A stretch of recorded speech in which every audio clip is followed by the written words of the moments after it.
Jubilee hills ఉప ఎన్నికల్లో ఎట్టి పరిస్థితుల్లో గెలిచి మళ్ళీ పూర్వవైభవం సంపాదించుకోవాలి.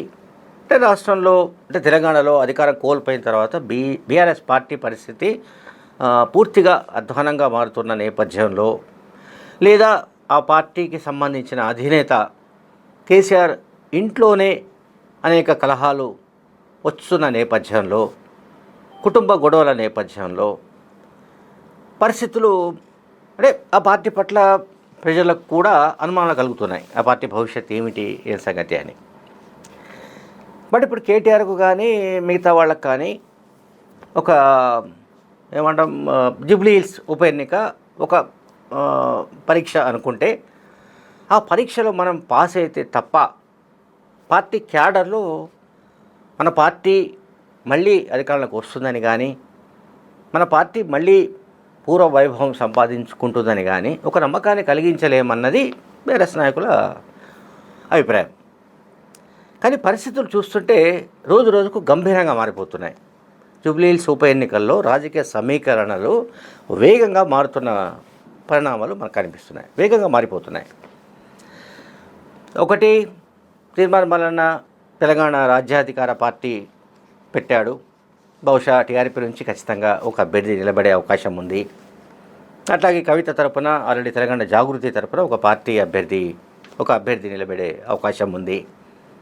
అండ్ కాంగ్రెస్ బీఆర్ఎస్ మధ్యనే పోటీ ప్రధానంగా ఉంటుంది, కేంద్రీకృతమవుతుంది అనుకుంటున్న దశలో ఈ కొత్త పార్టీల కొత్త అభ్యర్థులు రంగప్రవేశం చేస్తే పరిస్థితులు తారుమారే అవకాశం ఉంది. అంటే బహుముఖ పోటీ జరిగే అవకాశం ఉంటుంది.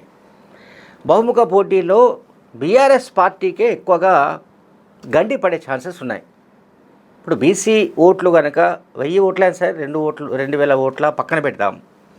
తీర్మానం మల్లన్న పెట్టిన పార్టీ ఆ పార్టీ తరఫున అభ్యర్థి నిలబెడితే ఖచ్చితంగా ఆ సెగ్మెంట్లోని బీసీలు కనుక కొంతమందైనా సరే అటువైపు వెళ్ళగలిగితే ఆ మేరకు బీఆర్ఎస్కు గండిపడే అవకాశం ఉంది. అట్లాగే కవిత యాజ్ యూజువల్గా కవిత బీఆర్ఎస్ పార్టీ కొమ్మ కాబట్టి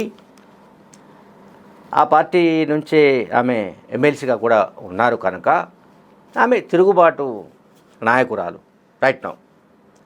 సో ఆమె తరపున ఒక అభ్యర్థి నిలబడ్డారనుకుందాం. ఆమె వల్ల కూడా బీఆర్ఎస్ పార్టీకి గండిపడే ఛాన్స్ ఉంది. ఇక ఫైనల్గా ఇష్యూ ఏంటంటే, బీఆర్ఎస్ పార్టీ అభ్యర్థిగా దివంగత మాగంటి గోపీనాథ్ భార్య మాగంటి సునీతను నిలబెట్టాలని అనుకుంటున్నారు. బహుశా ఖరారు అవుతుంది ఇవాళ రేపు అధికారికంగా ప్రకటించవలసి ఉంది. అయితే మాగంటి సునీత ఇంట్లోనే సమస్యలు మొదలయ్యాయి.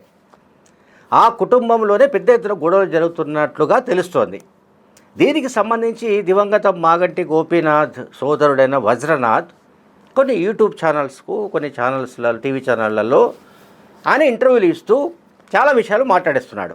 తన కుటుంబానికి సంబంధించిన విషయాలన్నీ మాట్లాడుతున్నాడు. పైగా బీఆర్ఎస్ అభ్యర్థిగా అనుకుంటున్న సునీత గురించి కూడా ఆయన చాలా వివరాలు చెప్పాడు.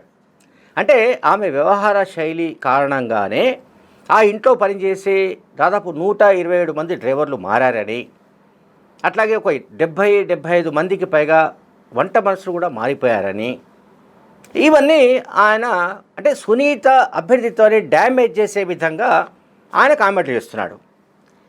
ఇప్పుడు సునీత ఏ రకంగా ఆమె అభ్యర్థిత్వం అనేది ఒక యాంగిల్, ఇక్కడ రెండో యాంగిల్ పార్టీ బలం. ఈ రెండు తోడైతే తప్ప బీఆర్ఎస్ పార్టీ అక్కడ గెలిచే అవకాశాలు లేవు. ఇప్పుడు మాగంటి గోపీనాథ్ సంబంధించిన ఏదైతే సింపతి ఫ్యాక్టర్ ఉంటుందో అది ఎంత మేరకు పనిచేస్తుందో మనకు తెలియదు. బట్ సునీత క్యాండిడేచర్ విషయంలోనే ఆ కుటుంబానికి సంబంధించిన వజ్రనాథ్ అంటే గోపీనాథ్ సోదరుడు చేస్తున్న వ్యాఖ్యలు, మాటలు ఇవి ఆమె ఇమేజ్ను దెబ్బతీసే విధంగా ఉన్నాయి. అంటే ఆ కుటుంబంలో దివంగత మాగంటి గోపీనాథ్ భార్య సునీత, ఆమె దుందుడుకు వైఖరి అందాము, లేకపోతే ఇంకా వాటెవర్ ఆయన వివరాలు స్పష్టంగా చెప్పకపోయినా 127 మందికి పైగా డ్రైవర్లు మారడం కానీ, లేకపోతే వంటవాళ్ళు మారడం కానీ, పని మనుషులు మారిపోవడం కానీ, ఇవన్నీ గోపీనాథ్ వల్ల కాదు, ఆయన భార్య వల్లనే జరిగింది అంటూ అతను ఇండైరెక్ట్గా చెప్తున్నాడు. ఈ వజ్రనాథ్ ఇంకేం చెప్తున్నాడంటే ఆమె పొటెన్షియల్ క్యాండిడేట్ కాదని కూడా చెప్తున్నాడు. వజ్రనాథ్ కూడా మొదటి నుంచి, అంటే మాగంటి గోపీనాథ్ చనిపోయిన నాటి నుంచే తాను పోటీ చేయాలని అనుకుంటున్న మాట నిజం. కానీ బీఆర్ఎస్ పార్టీ ఎక్కువగా మాగంటి గోపీనాథ్ భార్య వైపే మొగ్గు చూపుతూ వస్తుంది, ఆ క్యాండిడేచర్ వైపు, అభ్యర్థిత్వం వైపు. దాంతో ఆమెకు వ్యతిరేకంగా ఇప్పుడు ఇతను క్యాంపెయిన్ చేస్తున్నాడు, ఎవరు, వజ్రనాథ్. ఇది ఒక పెద్ద సమస్యగా మారిపోయింది బీఆర్ఎస్ పార్టీకి. ఒకవైపేమో బీఆర్ఎస్ పార్టీ జూబ్లీహిల్స్లో గెలిస్తే తప్ప తమకు ఆక్సిజన్ దొరకదని అనుకుంటున్న దశలో ఓవైపు కొత్త పార్టీలు రావడము, లేకుంటే కొత్త సమీకరణలు, అటువైపు కాంగ్రెస్ నుంచి ఒకవేళ బీసీ అభ్యర్థి కనుక నిలబెడితే పరిస్థితులు ఎట్లా ఉంటాయి ఏమిటనే ఒక క్రైసిస్ అనండి, లేకపోతే ఒక రకమైన సమస్యలో కూరుకుపోతున్న దశలో చివరకు బీఆర్ఎస్ పార్టీ క్యాండిడేట్ అనుకుంటున్న మాగంటి సునీత ఇంట్లోనే సమస్యలు రావడం, అవి బయటకు పొక్కడం, కుటుంబ సమస్యల్ని మీరు బజారుకి ఎక్కకండి, ఏమైనా ఉంటే మీకు మీరే ఇంట్లో సాల్వ్ చేసుకోండి అని బీఆర్ఎస్ వర్కింగ్ ప్రెసిడెంట్ కేటీఆర్ పదే విజ్ఞప్తి చేసినా ఆ కుటుంబంలో ఎవరి మాట వినే పరిస్థితులు లేరు. ఇది గోపీనాథ్ కుటుంబానికి సంబంధించిన అంశం. కానీ గోపీనాథ్ కుటుంబంలో కనుక ఐక్యత లేకపోతే, గోపీనాథ్ కుటుంబంలో సునీత క్యాండిడేచర్ మీదనే చాలామందికి అసంతృప్తి ఉంటే అది ఏ రకంగా మరి మెటీరియలైజ్ అవుతుంది, ఏ రకంగా ఆమె గెలవడానికి సాధ్యమవుతుందో మనకు తెలియదు. సో అప్పుడు మొత్తం భారం అంతా కూడా పార్టీ పైన పడే అవకాశం ఉంది. సో ఇక్కడ పార్టీ పరంగా ఎన్నికలు జరుగుతున్నాయా లేక అభ్యర్థుల మధ్య పోటీ జరుగుతుందా అనేది కూడా ఒక కీలకమైన అంశం. సో ఒకటి, పార్టీ పరంగా ఎంత ఉన్నప్పటికీ కూడా, అంటే పోటీ కేంద్రీకృతమైనప్పటికీ కూడా క్యాండిడేచర్ కూడా మోర్ ఇంపార్టెంట్. క్యాండిడేచర్ అంటే కాంగ్రెస్ క్యాండిడేట్ ఎవరు అనేది ఇంకా ఖరారు కాలేదు.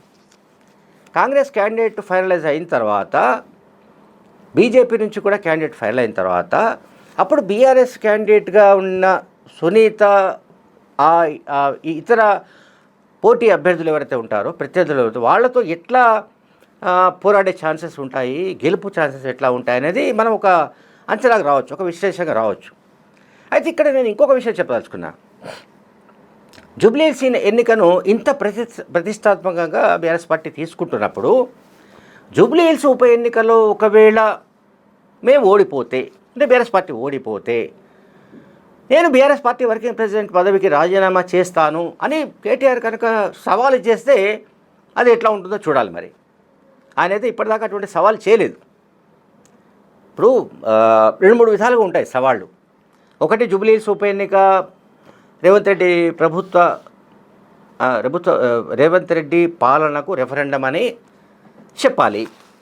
చెప్పడానికి లేదు, ఉప ఎన్నిక కాబట్టి ఒక కాన్స్టిట్యున్సీలో జరిగే ఒక ఉప ఎన్నికను మొత్తంగా ఒక రాష్ట్ర ప్రభుత్వానికి సంబంధించిన పరిపాలనకు సంబంధించిన రెఫరెండంగా చెప్పడానికి సాధ్యం కాదు.